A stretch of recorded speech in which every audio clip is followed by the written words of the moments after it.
unusual incident that happened in Cleveland that resulted in the injury. Nigel's sitting here in the back of an emergency cart now, various crew members checking with him, and now they will take him for examination. We'll have no word from him at this point. Nigel, who was so happy about the championship, in fact, felt that he was probably at the happiest point in his life over the past couple of weeks, but he leaves this track prematurely and with injury, though nothing severe. We'll get an update from the IndyCar medical people just as soon as it's available. That brings us back to the front of the field. Nothing truly changes. Fittipaldi is still challenging. There will be no golf tomorrow for Nigel Mansell, but he's already had 4 rounds at these glorious golf courses in the Monterey Laguna Seca area here. So the order is Paul Tracy, then Fittipaldi. Lyondike is 3rd. Scott Goodyear is 4th, followed by Al Unser Jr. Then Stefan Johansson is 6th, followed by Bobby Rahal, Teo Fabi, Mario Andretti, Robbie Gordon is 10th, then Raul Boesel and Adrian Fernandez. Paul Tracy continues to set a record pace, 3 miles an hour over last year's record set by Michael Andretti. But Emerson Fittipaldi is just behind him.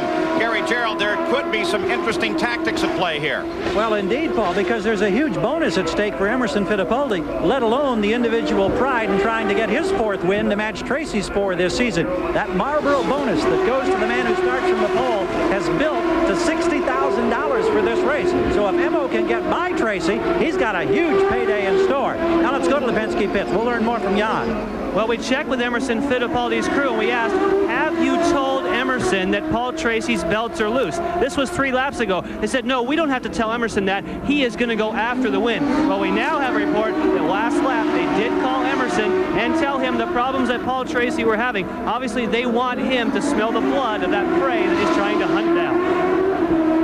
So while the battle at the front of the field continues on, just ahead of them is the ongoing fight with Al Unser Jr. and Scott Goodyear as they work their way through some traffic.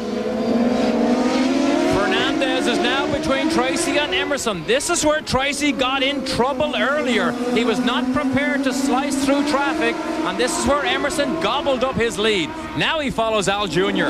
Jr. not in contact with Goodyear. That's Mashusta just ahead of him. But again, as Derek suggests, you have to be so very careful in traffic, especially if you're Paul Tracy. And Fittipaldi pitches it off the course, over the barrier, into the tire wall, and Fittipaldi's race appears to be done. Let's see if he can get it started and get going. He's certainly going to give it a try. Will he bog down in that sand? So many others have. I think he's going to make it back onto the course. And Fittipaldi goes back into the fight. What an incredible piece of driving. He just drops one wheel off, does a quick spin, takes it to the barrier. Something must be broken on the car now, or a tire going down. Is the right rear coming down? A momentary lapse of concentration and an indiscretion almost spelled disaster for Emerson Fittipaldi, and it allows Tracy to move ahead. Look at the dirt that's all over the rear tires and front tires of Fittipaldi's car. Boy, did you call it at the start of this race that just that kind of thing is what could cost. It's in a traffic jam. Emerson knows how quick he was before. He's trying to come inside. Mashusta tightens the line too much, loses it. But look what happens here. He goes on a buck and bronco ride and just misses. Oh, in fact, he did. He hits the tire barrier. There may be damage to Fittipaldi's car, but he managed to keep the engine running. Remember, he's almost a lap ahead of most of the field, so he can still continue, maybe in 2nd place. They build the car strong in Poole, England. And Fittipaldi is trying to continue on, still being scored in 2nd place as he continues on the circuit. Sometimes it looks easy, and when the world's best can get in trouble that quickly and that easily, it gives you an idea how difficult and dangerous racing can be. He tried to get down the inside of Mashusta Panasonic car, and here he goes for a wild ride up in the air, backs it into the tire barriers. Well, well, well, how the face of the race can change in one tiny indiscretion. And you can see, too, really airborne. There's a little dip in that corner. He got the right rear into it as he tried to avoid Mashusta. And, boy, that sent him around instantly. So now the pressure comes off Paul Tracy, because suddenly the red and white Marlboro car that was in his mirrors and filled his mirrors suddenly disappears. Dacus. Paul, the Penske crew does not expect to see Emerson Fittipaldi here. They were able to see that on a monitor, and they thought for sure he'd be on pit road. But now they say he will try and make it to the end. Car not as severely damaged as first thought. There's 4 laps to go now. When we saw him run off the racetrack again, when we suspected maybe he had a puncture, I think it was just the tires covered in that sand and debris from being so far off the racetrack, and it took about 2 or 3 corners to scrub the tires clean again before he could get on his way. What a wild ride for Emerson. But Fittipaldi stays in second place despite that ride and continues to soldier on now in the closing laps of the 1993 season for the IndyCar. What a season it's been too. Paul Tracy still out in front. Fittipaldi second, Lyondike third. Fourth is Goodyear. Unser Jr. is fifth. Then Johansson, Rahal, Teo Fabi, Mario Andretti, Robbie Gordon rounds out the top 10. In 11th, Raul Boisel and Adrian Fernandez is 12th. That takes care of the point main positions.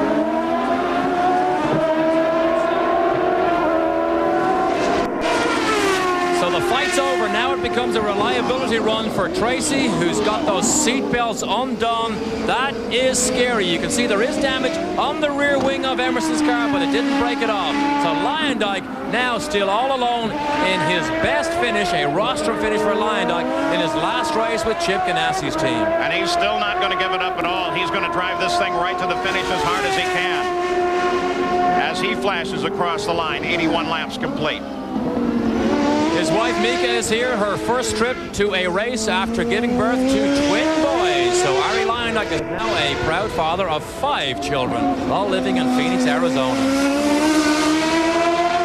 Still no report on Nigel Mansell and whether or not there's any seriousness to that right wrist injury. It didn't look like there was, but when that wheel spins around and the spokes of the steering wheel catches your hand, it can snap a wrist very quickly. He favored it at first getting out of the car, but then while he climbed on the emergency vehicle, he was seen to gesture with it, so let's hope he's okay.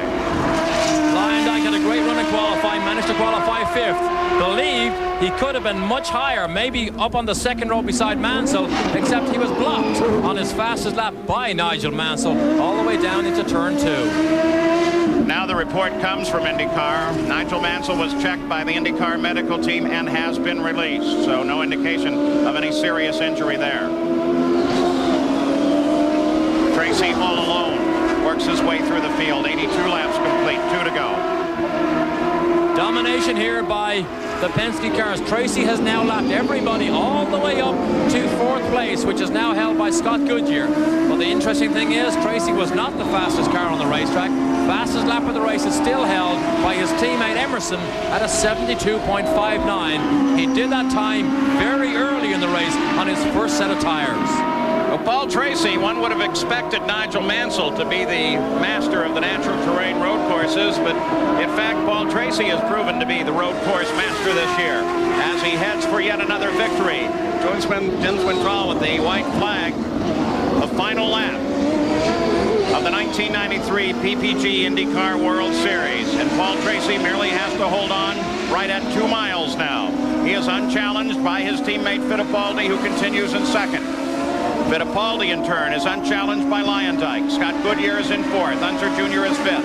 No one in challenge in the top 5 positions. And if you look back at the what if he had won Mid-Ohio? What if he had won Milwaukee? What if he had won Phoenix? How that would have totally changed the face of this championship. Paul Tracy climbs the hill for the last time in this 1993 season at Laguna Seca, down through the corkscrew, looking at the possibility of his 5th win of the season. As Derek suggests, what if this car, this man could perhaps have been the champion, but for 1 or 2 mistakes during the season. The final turn, the final straightaway ahead for Paul Tracy.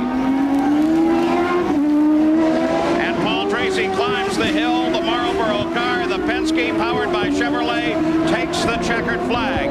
Emerson Fittipaldi will come to the flag just behind Tracy, but Paul has done it. The Canadian has won at Laguna Seca. To a stop, the winner here at Laguna Seca in the Makita 300. And on the last lap, after he passed the checkered flag, he reached up and flapped out the right shoulder harness and took the last lap with the belts totally disconnected. Don't underestimate how difficult and potentially dangerous it is to complete those laps at racing speed with the seat belts undone. However, adrenaline overrode the danger possibilities. And second place, Emerson Fittipaldi is out of the car. The congratulations of the Penske team there as well. Paul Tracy won his first race this year at Long Beach. He's the winner here in the last race of the season. Hanging out on the beach. It's all the power you need. By Toyota Motorsports, where technology on a fast track is built into every Toyota. And by Pennzoil, America's #1 selling motor oil for performance, protection, and quality. So young, so fast, and so good, Paul Tracy has taken the win. Now let's go to the Makita Power Tools winner's circle with Gary Gerald. Well, Paul Tracy came out of the car, and what was the first thing that you said about those belts? Well, we caught that last group of traffic with about 25 laps to go. My belts came undone, and I was just trying to hold myself in the car under braking, and through the fast corners, I was almost falling out of the car. So I just had to, it was my call to either come in or stay out, and we decided to stay out, just keep going, and Emerson spun off the track, so I was home free. When you think about it now, though, you were taking a huge risk, Paul. Oh, a huge risk. If I'd have had an accident or something like that, it'd been a big problem, but I wasn't about to give up the lead that easy. I wanted to stay out there and get this last win. The fact that you now have 5 victories to match Nigel Mansell, he has a championship. Special satisfaction, though, in matching him a number of wins? Well, a little bit. You know, although we didn't win the championship, we've been able to match the champion's performance, and you know, we look forward to next year with 94 with the Marlboro crew, and really try to put a championship effort together. And some fantastic racing in the middle when you got in traffic and Emerson came right up behind you. Emerson was really inspired. I was really struggling with the traffic to get by them. There was a lot of guys racing and weren't really looking in the mirrors because they were busy caught up in a battle. But you know, Emerson drove fantastic, and I can't say enough about the whole team, and it's just a great way to end the season off. We congratulate you as we go to Jan Beekes. Thanks. Emerson Fittipaldi, Paul Tracy was just talking about how inspired your driving was. Hey, but you're all full of dirt here. You had a wild ride. Well, it was a great ride, and then when I was diced with Paul, we were trying to pass Hero, and I think Hero went wide, all junior pass, and then Paul passed, and coming out of the corner, when I was just about to spin up, I tried to turn a little more. When I turned a little more, I lost the backhand. Do you think you could have caught him had that not happened? Well, I think it would be incredible dice the last 5-6 laps, because I was running a little stronger than Paul. I had a little better grip than Paul, but you know, it was great for the Marlboro team, Penske 1 and 2, finish the season so competitive. I'm very happy. Nice way to finish 93. Thank you. Emerson. Thank you. Penske team 1 and 2. It's unofficial, but there doesn't seem to be any reason for contest as Paul Tracy takes his 5th win of the year. Here are the unofficial final results, followed by Fittipaldi, who finishes 8 points behind Nigel Mansell in the championship. Then Ari Lyndike, Scott Goodyear, Al Unser Jr., Stefan Johansson. Bobby Rahal, Teo Fabi, Mario Andretti, Robbie Gordon, Raul Boisel, and Adrian Fernandez picks up a PPG point. We look down through the entire field here. 29 cars started, and it is the 5th time that this race here at Laguna Seca has run the entire run without a full course yellow. This track traditionally produces some really great racing. I think we definitely saw a true maturity from Paul Tracy this weekend in the way he dealt with traffic. Didn't fall into that big hole that has consumed him so many times. However, what have we got to look forward to? Tracy, Mansell, Michael, Gordon next year. We could be in for a barnstormer next year. One last look at the final standings of the PPG points for the year, with Nigel Mansell as the IndyCar champion as a rookie, but Paul Tracy with a terrific final run. And the pole man, for the first time in a long time, did not win the race here at Laguna Seca. So congratulations to Paul Tracy, and a special thanks to the teams and drivers of the IndyCar, and especially you, the race fans, for another marvelous year in the IndyCars. I'm Paul Page. So long from Laguna Seca.